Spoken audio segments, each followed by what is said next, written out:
শাহরিয়ার আলম সাম্য ছাত্রদলের নেতার হত্যার প্রতিবাদে এই মুহূর্তে ঢাকা বিশ্ববিদ্যালয়ের উপাচার্যের বাসভবনের সামনে কিন্তু অবস্থান করছেন ছাত্রদলের নেতাকর্মীরা এবং এই মুহূর্তে কিন্তু তারা উপাচার্যের পদত্যাগের স্লোগান কিন্তু তুলছিলেন। দর্শক, এই মুহূর্তে কিন্তু ঢাকা বিশ্ববিদ্যালয়ের রাজু ভাস্কর্যের পাদদেশ থেকে যেই বিক্ষোভ মিছিলটি নিয়ে এসেছিলেন ছাত্রদলের নেতাকর্মীরা, সেটি কিন্তু ঢাকা বিশ্ববিদ্যালয়ের উপাচার্যের বাসভবন বিসি চত্বরের সামনে অবস্থান করছেন এবং গতকাল রাতেও কিন্তু তারা এখানে অবস্থান নিয়েছিলেন এবং বিক্ষোভ মিছিল করেছিলেন। এই মুহূর্তে কিন্তু দেখা যাচ্ছে ঢাকা বিশ্ববিদ্যালয়ের যে উপাচার্য যে বাসভবন রয়েছে তার সামনেই কিন্তু লেখা আছে সাম্য হত্যার বিচার সহ রিজাইন, স্টেপ ডাউন সহ বিভিন্ন বিষয় কিন্তু লেখা রয়েছে এই ঢাকা বিশ্ববিদ্যালয় উপাচার্যের বাসভবনের সামনে যে ফটকটি রয়েছে ফটকটির সামনে কিন্তু রয়েছে। এবং গতকাল রাতেই কিন্তু ঢাকা বিশ্ববিদ্যালয়ের উপাচার্য এবং প্রক্টরের পদত্যাগ দাবি করেছিলেন ছাত্রদলের নেতাকর্মীরা এবং আজকে কিন্তু যেই বিক্ষোভ সমাবেশ এবং যে সমাবেশটি রয়েছে ছাত্রদলের সেটি কিন্তু এই মুহূর্তে ঢাকা বিশ্ববিদ্যালয়ের বিভিন্ন সড়ক প্রদক্ষিণ করে উপাচার্যের বাসভবনের সামনে এসে অবস্থান করছে।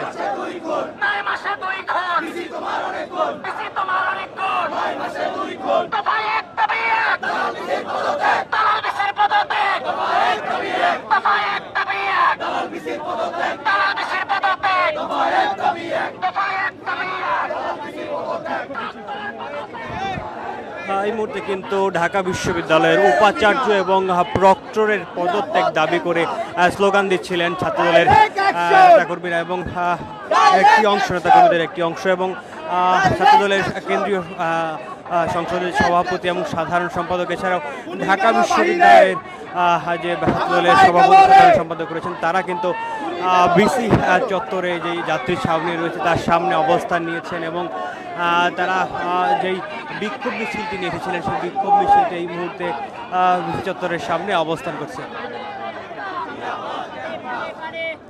দর্শক, দিবাগত রাতে কিন্তু শাহরিয়ার আলম সাম্য নামের ছাত্রদলের একজন নেতা নিহত হয়েছেন, অর্থাৎ ছুরিকাঘাতের যেই দুর্বৃত্তদের ছুরিকাঘাত থেকে তিনি কিন্তু নিহত হয়েছিলেন এবং তিনি কিন্তু স্যার এফ রহমান হলের সাহিত্য এবং প্রকাশনা বিষয়ক সম্পাদক ছিলেন ছাত্রদলের এবং তিনি 18-19 শিক্ষাবর্ষের শিক্ষা ও গবেষণা বিভাগের একজন শিক্ষার্থী।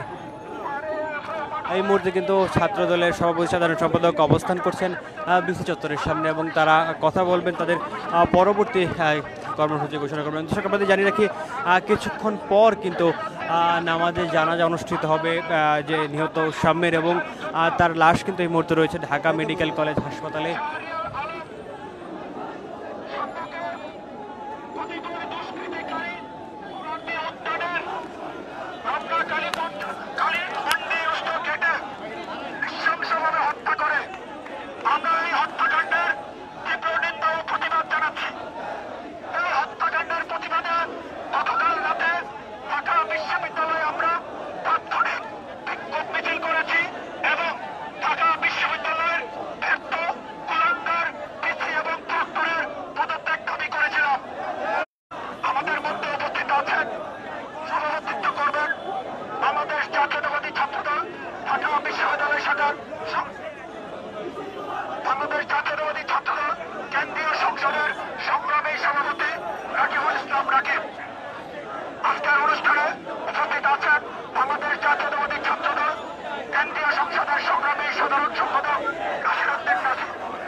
আমাদের চোখের সামনে যতই অশ্রু, সেই রকম একটি অশ্রুময় পরিবেশে আপনাদের সামনে এই পর্যায়ে বক্তব্য নিয়ে আসবেন আমাদের জাতীয়তাবাদী ছাত্রদল ঢাকা বিশ্ববিদ্যালয় শাখার সংগ্রামী সভাপতি গণেশ চন্দ্র রায় সাহস।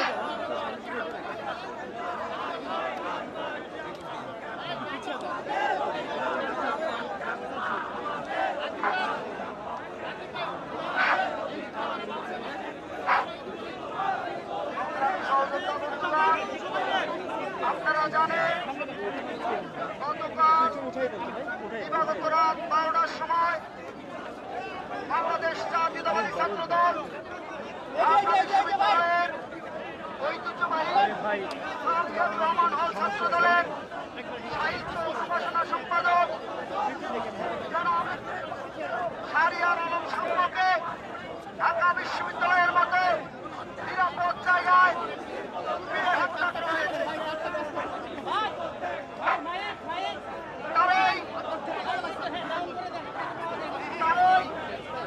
প্রেক্ষিতে আমরা বাংলাদেশ জাতীয়তাবাদী ছাত্রদল আমার ভাইয়ের হত্যার প্রতিবাদে আজকে আমরা সমাবেত হয়েছি বিক্ষোভ পরবর্তী সমাবেশে।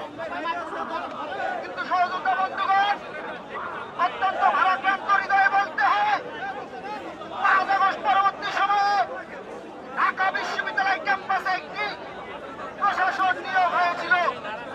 আমরা ভেবেছিলাম যেহেতু ছাত্র জনতার মধ্যে ঐক্য চলে, সবাই দেশের স্বাধীনতা ও সার্বভৌমত্ব তথা বাংলাদেশের সর্বোচ্চ বিদ্যাপীঠ ঢাকা বিশ্ববিদ্যালয়ের ক্যাম্পাসে শিক্ষা বুদ্ধিগত পরিবেশ নিশ্চিত করার জন্য ঐক্যবদ্ধ বসেছে। এই প্রশাসন খুব ভালোভাবে কাজ করতে পারে। কিন্তু আমরা কি দেখলাম? আমরা দেখলাম এই ফ্যাসিস্ট হাসিনা আজাদ পরবর্তী সময়ের এই নিয়োগপত্র ভিজি এবং একের পর এক ব্যর্থতার পরিচয় দিয়ে গেছে। আমরা দেখলাম 5 আগস্ট পরবর্তী সময়ের কিছুদিনের মধ্যেই কার্জনের ঐতিহ্যবাহী হল ফজলুল হক মুসলিম হলের একজন মানসিক ভারসাম্যহীন ব্যক্তিকে মব ক্রিয়েট করে পিটিয়ে হত্যা করা হয়েছে।